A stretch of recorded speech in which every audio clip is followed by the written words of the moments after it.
నమస్కారం సార్. నా పేరు సుబ్రహ్మణ్యము. నేను పోలీస్ డిపార్ట్‌మెంటు కానిస్టేబుల్‌ని.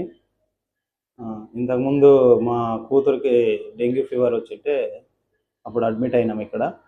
అడ్మిట్ అయ్యుంటే 4 రోజులకి క్యూర్ చేసి పంపించేసినారు. మళ్ళీ మా కొడుక్కి ఒక 15 డేస్ బ్యాకు చికెన్ పాక్స్ వచ్చేసి నడుములో షివరింగు అవి వచ్చేసిండే. వెంటనే ఇక్కడ ఫోన్ చేసి మాట్లాడిన తర్వాత ఇక్కడ తీసుకురండి క్యూర్ అయిపోతది చూస్తామన్నారు.